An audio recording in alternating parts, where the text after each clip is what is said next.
Welcome to another episode of Mindful City, Tuning into Life, a podcast to discover and celebrate the many ways that our city is using mindfulness in our practical daily lives. Welcome to another episode of Mindful City, Tuning into Life. Today, I am so excited to have Chantel Rodriguez with us as our guest. And I met Chantel through the Seed Food and Wine Festival in Miami. I got introduced to the work that you do, and I've been just a fan of your work. One of the things that I really love is I look forward to your Wild Lip Wednesdays. you do this amazing artwork, and you have this ability to put in art in a way that, touches us because of the aesthetics. It's beautiful. You put a lot of care into it, but you also have a message that you've embedded into your imagery. And so you have this amazing ability to convey a message in such an artistic way. And so I fell in love with what you do. And I know that you have such a passion for the work that you do. And I wanted to have some time to talk to you, get to know where your inspirations are and how we can all get an inspiration from you to start doing the work that we all need to do in the wellness of the community and our own wellness.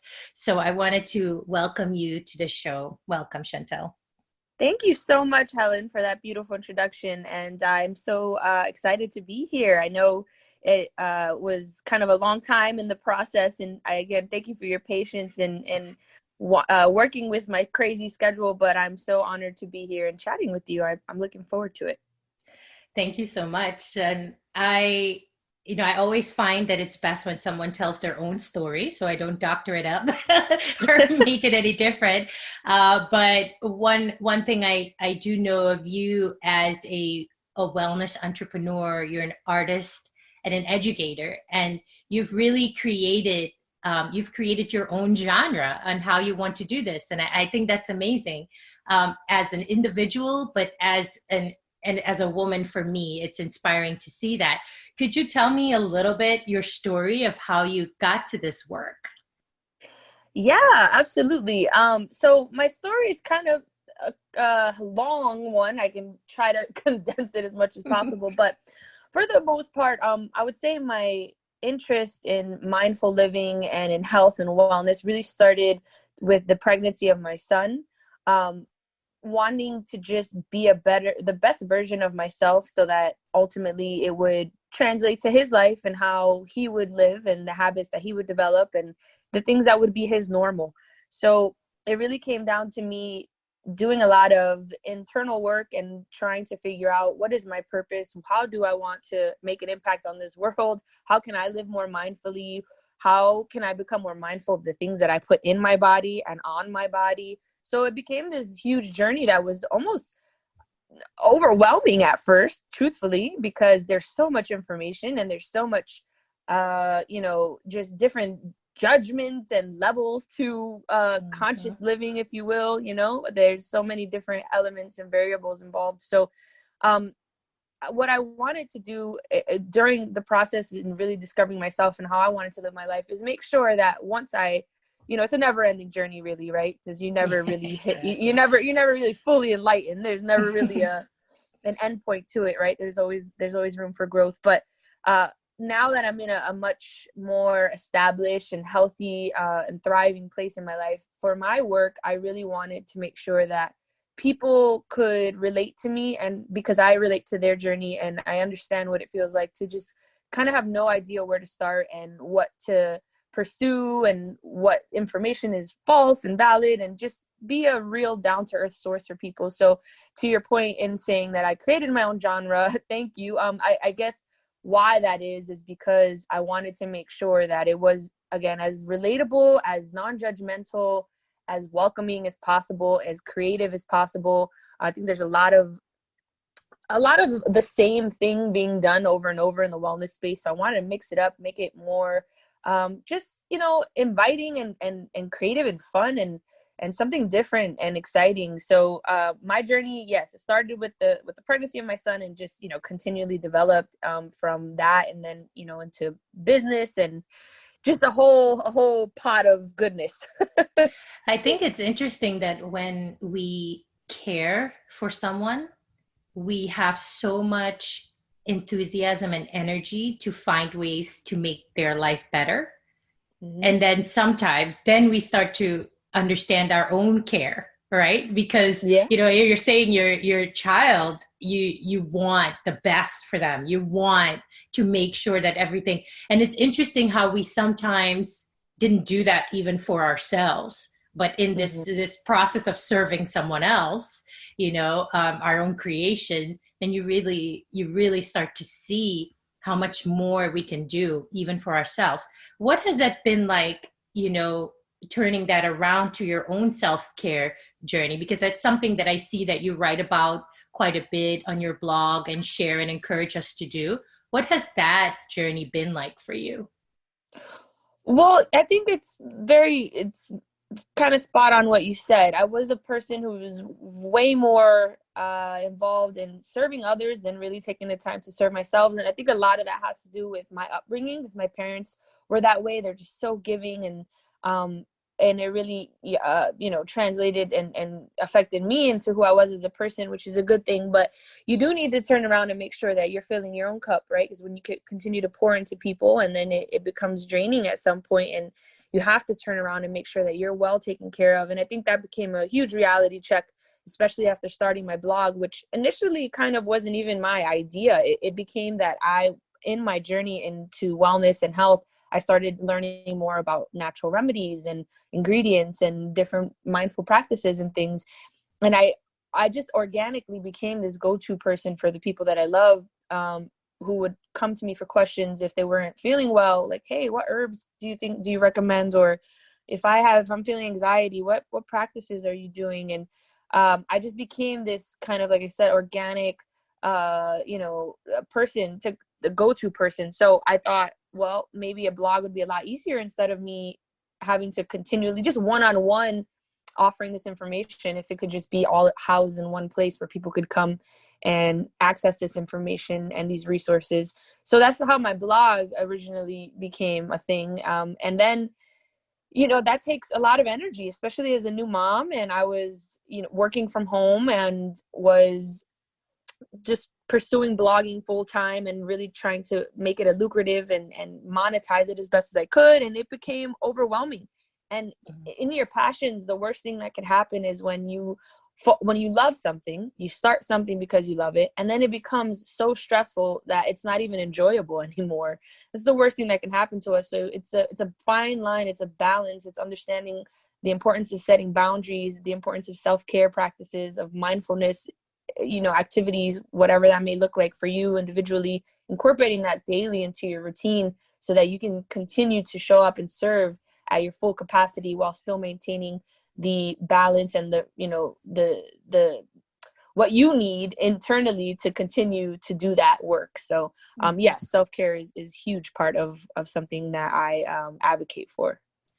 What is something that you've seen in the wellness industry? Because as you're coming into contact with different products and probably businesses are probably reaching out to you now for everything that you've shared with the community. What have you found that has been eye-opening that we are using for ourselves that perhaps you say probably we shouldn't? Because you were mentioning quite a bit of natural remedies. And how did you get into that area? Was that something you discovered as you started using products, or is it within your research? And what do you want the community to know about what's out there?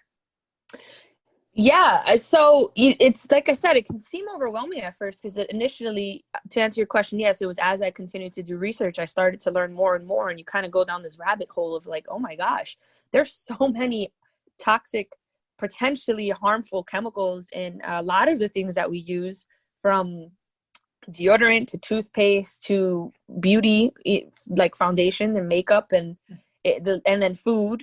So the list goes on, and it becomes just overwhelming, and you start to think like, wow, I really just had no idea. We're not taught that these things are harmful, or how to read food labels, or how to purchase even beauty items, or lifestyle items. So in my research, you start to come across these different harmful toxic chemicals, from parabens to, if we're talking about makeup, or, the list goes on. If we're talking about food, then artificial colors and natural flavors and FD&C, colors, and there's a whole list of things. But more than anything, what I like to do is just take it step by step when I'm teaching people who aren't aware of these things, and saying, hey, because I don't want it to be so overwhelming where people don't even pursue it, where they just say, man, forget this. It's too much. It's scary. It's overwhelming. I give up. So my approach to this is a very realistic and chill approach. So if we're talking about food, then instead of me going into all the million herbicides and pesticides and things that can seem like just absolutely give you an anxiety attack, I rather say, hey, here, have you ever heard of the Dirty Dozen? Well, when you're purchasing your produce, there's 12 foods, and these alternate depending, but for the most part, there's 12 locked in food groups of produce that are sprayed the most with pesticides. Right. And make sure you're purchasing these organic. So start there. Or if we're talking about makeup, don't throw away all your makeup and get overwhelmed and feel like all of a sudden you're doing it all wrong. Instead, let's focus on the things that you use the most of. So in our case, most people use toothpaste every day. They use deodorant every day. If you're into makeup, if that happens to be your thing, then one thing that we use a lot of, or most of, on our face is foundation. So I start with the products that are really the things that we use or tend to grab for and use the most, because those are the things that are going to impact our body and our immune system and our endocrine system the most, because we're using it the most. So that's my approach. And instead of scaring people or fear mongering people, it's just a really practical way of being able to slowly transition yourself into things that may have a better impact on your life and your overall physical well-being as well. Yeah, because I think it can be really overwhelming to, we suddenly feel that we're so terrible because of all the things that we're using. And I think what you're doing is educating people to begin to start to look at things that you can begin to change. And especially things like you're saying that you're using most, that, where you can find that change. One of the things I was thinking, what you were saying earlier, even about, we're talking about harmful products. But one thing that I've noticed too, that you do so beautifully, is to help us to look at the harmful ways in which at least women look at their bodies. And I love the positivity that you express in your imagery, and the confidence that you have in the images that you share. Has that been a journey for you? Have you always felt very confident in the way that you present yourself, or have you found that everyone that you encounter in the wellness community is in that way, or do you find there's work to be done, or work has been done? What are your thoughts on that? Well, that's a layered question. It's a great question. So for my personal journey, speaking about myself, of course, I would say I was pretty confident, but some of that was a front, and but then you go home at night and you can't escape your own personal real thoughts, right? So seemingly on the surface to other people, I would always come off as confident and just able to be confident in my own skin and this, but you go, like I said, and you can't escape and be fake with yourself. So that was a lot of internal work, and really learning to shut out outside voices. But ultimately I'm very blessed to have grown up in a loving family and household that always spoke that life and confidence and love into me. So that's very important for us to do with our children, or with anybody that we love and who is in our life. It's important for us to speak that, and to continue to encourage people to be themselves and to confidently live their truths. So I was blessed in that way. And there was little small things, you know, as an adolescent, we all, I think, have experienced that in some form or another. But ultimately, yes, I would say it was a journey, but now I do feel very secure in who I am. And I hope to inspire others to feel that too. And it is a huge part of my work, because confidence leads to, it's beyond just your physical appearance, your confidence in your relationship spiritually, your confidence in your relationship to, if you happen to be a business owner, an entrepreneur, then that translates to your business. So that becomes almost the root and the foundation of who you are and how successful you are in all areas of your life, which is why I'm big on stating that wellness isn't just about food or just about products. Wellness is a state of mind. It's your mindset. It's your spiritual connection. It's a whole plethora of things that intertwine, really make up the word wellness. And the wellness industry, there's a lot of flaws in it. You know, a lot of it can be performative, I've found. So I've also made fantastic connections. So there's dualities, right? It isn't a one set thing where it's just bad, but it's not good. It just is. But I have found that for sure there are a lot of performative actions, but from brands or from even bloggers or people in the industry, where it's basically a front. A lot of it can be a front. So it's about really creating your tribe of people. And if it doesn't exist, then you becoming the leader of that tribe, and attracting people who are like-minded and who can relate to you with you and your values and your passions. But yeah, confidence is a big thing. I think it's really important for us to inspire each other, to just be better and to show up and love ourselves, because that just ultimately creates a sense of community that is going to allow us to achieve a lot more. I see, just in what you're sharing now, I can understand that you're doing the business mindset, that consultations that you do. Is that part of your work? Is this coaching this mindset into people that you work with to begin to have that mindset, so that with that inspiration they go into their business? Is this part of what you're doing? Absolutely. That's everything. I don't even understand how any business coach could skip, the first step of mindset, because understanding what your purpose is, understanding what it is that you really want to offer the world, what legacy you want to live, what you want to feel proud of when you go to sleep at night. That's the first step into any successful business, because if you're not rooted into that, it's like trying to build a home with a poor foundation and you just want to skip directly and start building the roof. Well, it doesn't work that way. Your roof is going to fall if you don't have strong pillars or a strong concrete ground to build on, right? So mindset is everything. I think mental health is something I'm just very, very passionate about, because our mind is so strong and it's so responsible for a lot of the decisions we make and a lot of the actions that we ultimately make as well. So as a business owner, you have to understand, and to your best ability, obviously, again, there's always room for growth, but how to master your mind and your perspective on how you view money, on how you view your ability to execute your vision and your goals, on how to even affirm those goals, how to create them, and how to strategize. So yeah, mindset is a big thing in my coaching program and my calls, rather, that I offer to my clients.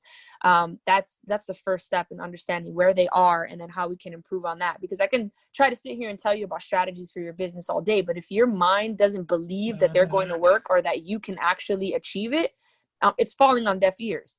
So we have to build that first. Yeah.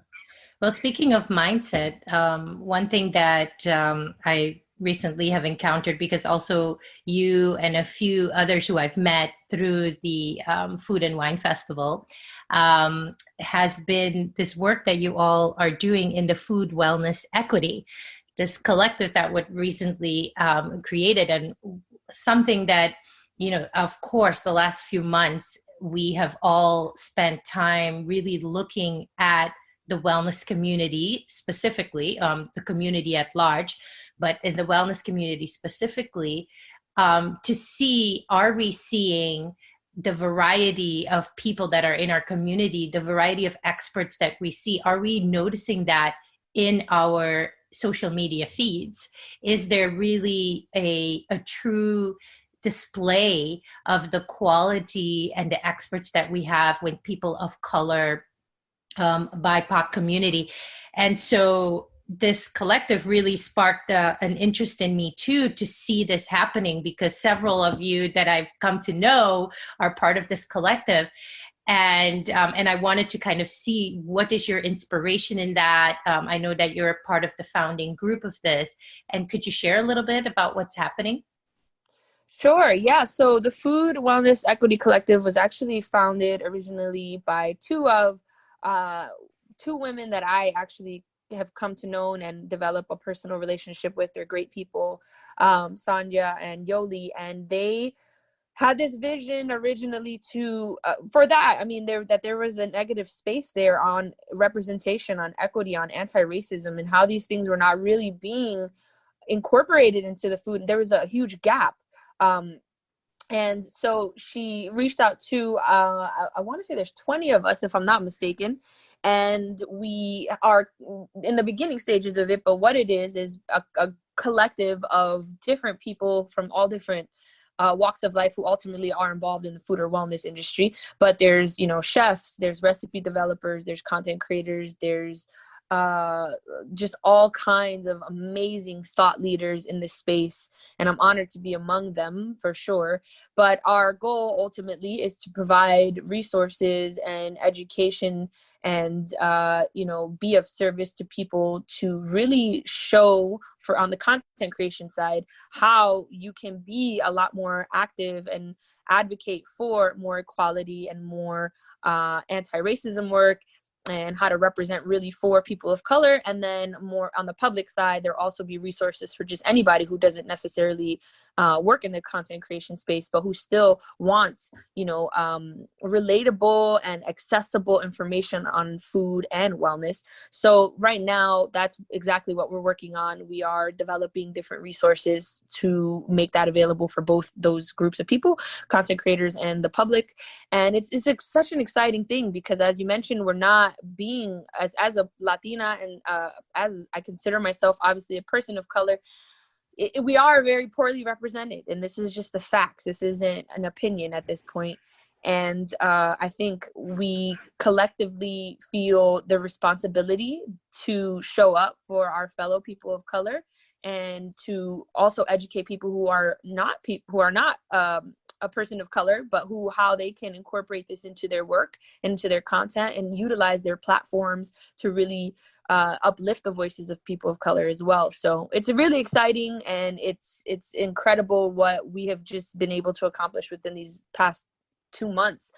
We've got a lot in store. So I as we develop that more, I'll be able to talk about it more, but you can expect some amazing things from us. That's for sure.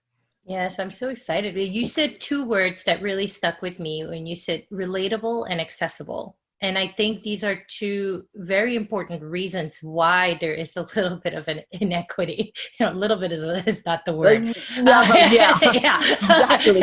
Right. So where there's a huge inequity. And one of the things too is because, even as much, I come from a community, a wellness community that's based in meditation and spirituality. And there, a lot of times we want everyone to be the same.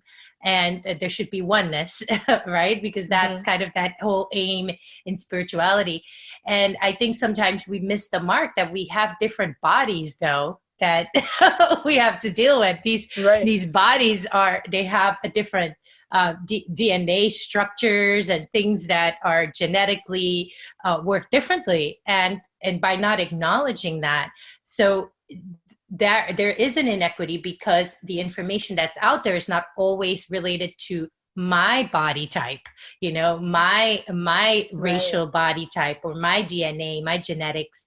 And so as soon as I saw that you were all doing this work, I was just so delighted and really excited. And I look forward to what you all are going to be sharing with us. And I do hope that you get to come back to the show and share what's going on in your life at that time, because I know it's always going to be useful and relatable, and I'm so excited. And I am so, so grateful. And I know that we've tried to catch up with each other a few times to make this happen, but it's always the right time. And I really appreciate you coming on the show.